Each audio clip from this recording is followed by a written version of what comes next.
rahmatullah. It's a great pleasure to be with you today. And I'd like to extend my thanks and gratitude and best wishes to the Siraj Center for Research and Studies, as well as Dr. Jamal, our moderator for today, and everyone who's been part of organizing this webinar or this discussion session.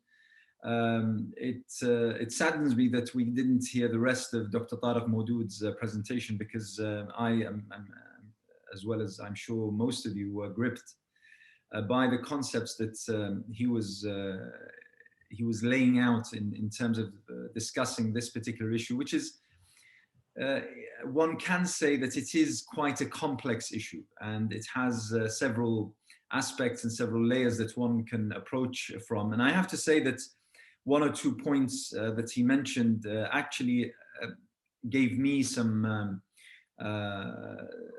some attention and some interest in certain issues, which I'll try, from my point of view, to widen or to broaden the discussion on. The first question that occurred to me when I was planning out what I was going to say was, how do we approach the concept of citizenship, the whole discussion, the whole theme? How do we approach it? Do we approach it from one would assume from a sociological perspective, as citizenship essentially pertains to people? Is it a mere statistical issue? It's mere numbers, because essentially we're talking about people who share a particular passport or a particular national identity, and therefore we're mainly concerned about how many those people are, and about obviously what comes thereafter in terms of their needs economically, employment, security, and all these issues that pertain to a particular group of people. However, whether we like it or not, and whether we agree with it or not, the issue of citizenship has become deeply politicized in recent years. And I would suggest that it's across probably the last 20 to 25 years at most, that it has become such a stark aspect of how political the whole discussion on citizenship has become. Now, since that is the case, one needs to then ask the question, what is the objective of even discussing the issue of citizenship, of trying to outline what the parameters are, what the criteria are for someone being part of this social group? And one must assume, in affording the best intentions to that particular society, is that it's to provide and to establish a safe, prosperous, and hopefully value-driven society. That's essentially what the overall objective, one would assume, is. But unfortunately, I'm pretty sure that we can all invoke examples of such societies where such values, such elements are either missing, either deliberately, or because of some internal or external factor or another, or probably even deliberately unattained. And that brings us to a far wider discussion that the time today doesn't allow. However, what I'm going to try to do today, and not to step on the issues that Dr. Tariq Maudood already very eloquently and brilliantly outlined, I'm going to try to firstly outline what, in my view, are the main layers, because each one of us is made of several layers. We're not monoliths. I was born in Iraq, but I'm 52 years old, I spent 50 years in the UK. So does that mean that I'm still Iraqi? Or does that mean that I've become more British? My children were born in the UK. But for some reason, I found that in one of the sports competitions, football competitions of recent years, my sons who had never visited in Iraq in their lives were supporting Iraq. So what does that make them? Brits, born in Britain, raised in Britain, went to school in Britain, educated in Britain, married in Britain for one of them? Or does that mean that they still yearn or attain to the roots of my father and my grandfather or the such? Is it a matter of holding a particular passport, that since I have the British passport that I am British, if I hold the Iraqi passport, it means I'm Iraqi. If I have a Pakistani passport or a Moroccan passport or such, that makes me that. Is that it? So what exactly are the concepts that we need to discuss? And I think that due to the ever-evolving narrative, political narrative essentially, over the past 20 years, I would suggest that there are four main layers that we need to discuss, all within trying to understand and appreciate what it is that we mean and what we as a human society are trying to achieve in terms of what pertains to citizenship. The very first is identity. The issue of identity is central. It's part of the political narrative. It's part of the social narrative. It's part of the discussion that we are all having every single time, the issue of identity. And this particular aspect, I put it at number one simply because this is something that no one can take away from me. This is my identity. Wherever I go, wherever I end up, this is who I am. And this identity itself is multi-layered. I'm a male. As I said, I come from Iraqi heritage. I was raised in Britain. My language is debatable whether the first language is Arabic or English. I support Liverpool. I like Chinese food. All these issues, they contribute to making me who I am. And wherever I go, whether I live in Saudi Arabia or in Turkey or in Canada or in Philippines, this will be my identity. So the issue of identity pertains to my relationship with myself. So every single one of us has an identity, and no one should or could infringe upon that. The second layer, or the second aspect, is citizenship.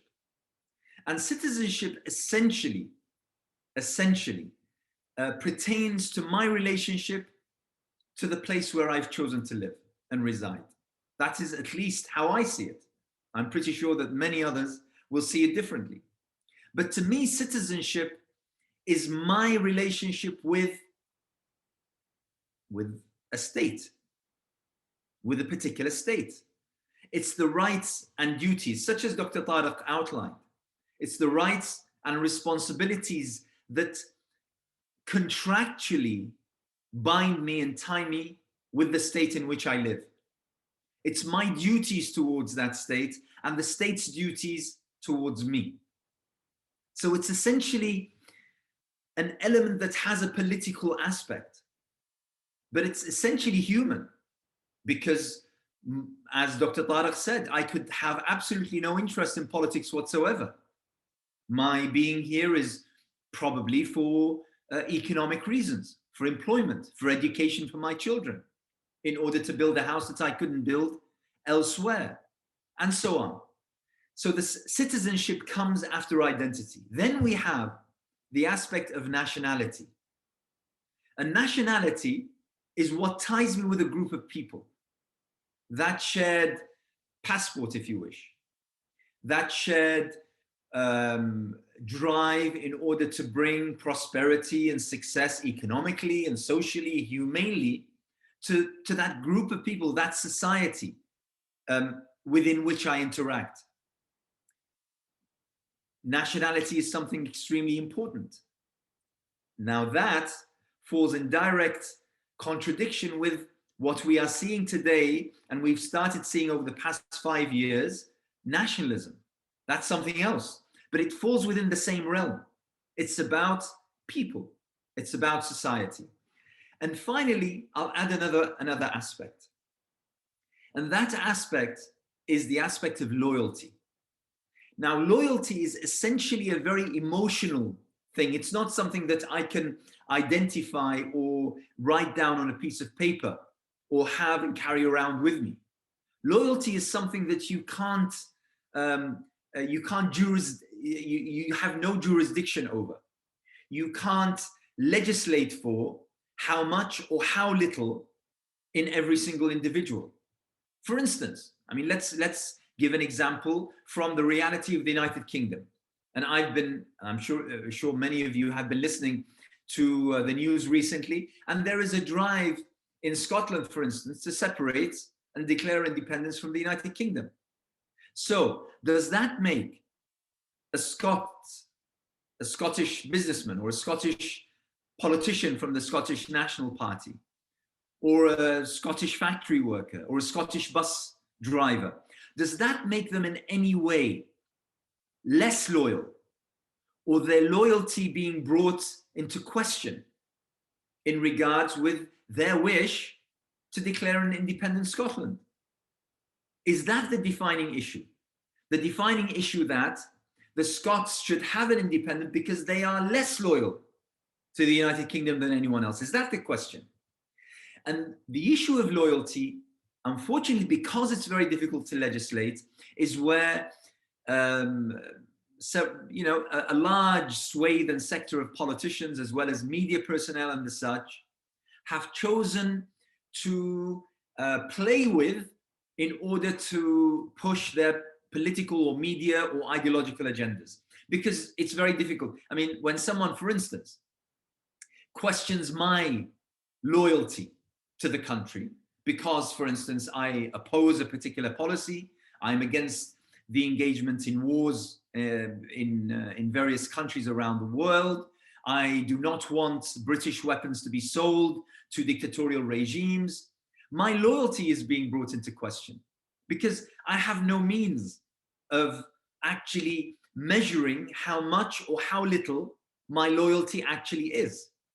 And there was once, not so far ago or long ago, a politician, a senior politician in the British government, who tried to identify a particular way in order to measure people's loyalty. And it has become a coin, and that is the cricket test. The cricket test. It was Norman Tebbit, who was basically Margaret Thatcher's deputy. He was the deputy chairman of the Conservative Party for many, many years, over 10 years. And Norman Tebbit, when asked once, when addressing the Asian community of the past, and obviously in the 80s and early 90s, the language that was used would never be accepted today. They were the coloreds, the coloreds. We had the blacks and we had the coloreds, those whom, were somewhere in between white and black. And he was asked about the Asians and how much they belong or not to Britain. And he suggested that the way to know how loyal these people are to the country is that if England was to play against Pakistan in a cricket test and see where these people would stand and who would they support. So if they were to support England, which he presumably assumed was the right way to prove your loyalty, then that proves that their loyalty is to England. Yet if they were to support Pakistan, for whatever reason, emotional, because of family, because of whatever it is, then that would disprove their loyalty to the country. And this is where we have a very problematic issue when we come to address these issues, whether it be identity, whether it be citizenship, whether it be nationality, because there is always the issue of loyalty. Another example, I, for instance, am, and I'm pretty sure that the majority of the Muslim community is constantly brought to task over whether and I was actually asked this question on Newsnight several years ago, live on TV, that if there was a decision made by the British state that contravened or contradicts something in the Quran, would my loyalty be with the Quran or with Allah, as they put it, or would it be with the Queen and the head of state? You see, that is deeply problematic, because I went on to argue that there are many Brits, white, blue-eyed, as British as they come, who would also disagree with what the state has said. They would all also express dissent and express opposition to what the state is doing. But that doesn't matter, because the issue has been politicized, and hence we have this problem. Hence we have this issue.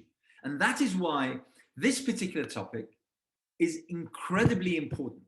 And I welcome and congratulate Siraj Center for actually presenting this as the theme of their very first session within this guise. Now, we're talking about citizenship also for another reality that has dawned upon the world.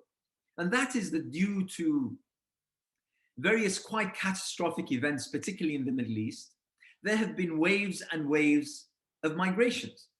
We live in a world where people very easily move. I mean, we're not talking here about, not mentioning the corona pandemic and the kind of chaos that it has brought upon the world. But up until 2020, moving around and traveling was a very, very easy task. On many occasions, when I was offered to either deliver distant conferences and workshops, I actually chose to travel to faraway countries and deliver them face to face, because it was such an easy thing. And it was, to me at least, far easier than, for instance, setting up some sort of, webcam and web conference and the such. Moving around is something which has become second nature to all human beings, virtually.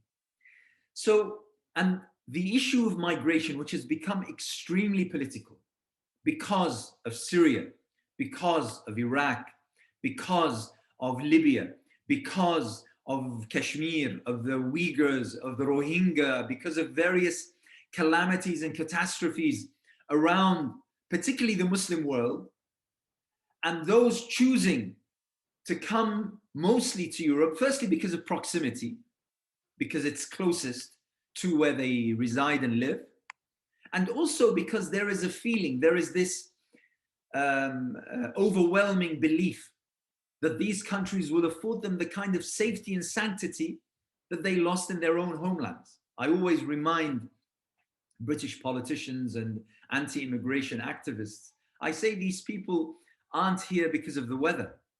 They're not in the UK because it's sunny and because it's it's wonderful to be here, especially during winter months. They come here because they have lost something essential to every human being's being, and that is safety. So this issue of migration has become a deeply political issue, something that governments rise and fall upon. Governments who promise their voters that they will end immigration, they will build walls, they will ban certain elements and the such, they tend to win elections. And those who welcome immigrants and the such, unfortunately, and this has been proven time and again, they end up losing elections. So it's become a gambit in order to create political expediency, unfortunately. Now I have just 2 or 3 minutes before I end, but I would like to touch upon something that Dr. Tariq Mawdood highlighted, but it's extremely important in trying to understand this whole relationship. As I said, every single layer is a relationship with something: identity with myself, citizenship with the state, nationality with people. But what makes, and this is something that several governments around the world, and particularly ours here in the UK, where I am right now, try to play and employ. And it's something that I find extremely problematic, and very, very divisive. And that is playing the good versus bad card, the good citizen versus a bad citizen. This is something which is extremely divisive and very, very dangerous on the short, medium, and long runs. And I think that we've seen that kind of speak and the kind of impact that it has on the ground in various states around Europe, as well as in the United States of America. Unfortunately, whenever we talk about good versus bad, invariably governments are talking about the good being those who listen and do as the government and state is telling them to, and bad are those who are not. And this in itself is deeply problematic, simply because what this statement says is that you are not allowed to oppose. You are not allowed to express dissent. When actually, I would go to argue that dissent and political opposition are some of the most important manifestations of good citizenship that there are. Someone who would risk their reputation, their careers, their rights, their standing in society in order to oppose a particular policy which they deem to be negative, are someone who care deeply enough to put all of those issues at stake. And at the same time, it makes no sense whatsoever, to describe some elements within society, and invariably over the past few years, unfortunately, it's been more Muslim than other, to deem them as bad citizens, yet we have criminals, serial murderers, serial rapists, serial fraudsters, people who commit some of the most heinous crimes against society, those who avoid taxes, who might not be in prison, but who end up being millionaires, multimillionaires, but not paying their dues towards society. Their citizenship and belonging and loyalty is never brought into question, is never asked. You never go to someone who's in prison for murdering several people or raping several women and say, is your, you are a bad citizen, or your loyalty is brought into question, when you have the vast majority, I would suggest more than 99.5% of, for instance, the Muslim community, law-abiding, law-observing, diligent in their work, on time in terms of paying their dues and everything, yet being seen as in doubt or in question in regards with their belonging, their sense of citizenship, their sense of loyalty. So I'm glad to see that Dr. Tariq Maudud is back. I lamented the fact that I was really looking forward to seeing the rest of your presentation. Maybe now I and everyone else will manage to do so. But I hope that I've managed to shed some light on various aspects of this particular issue. Once again, my thanks and gratitude to Siraj Center for Research and Studies. And back to you, Dr. Jamal. Thank you very much.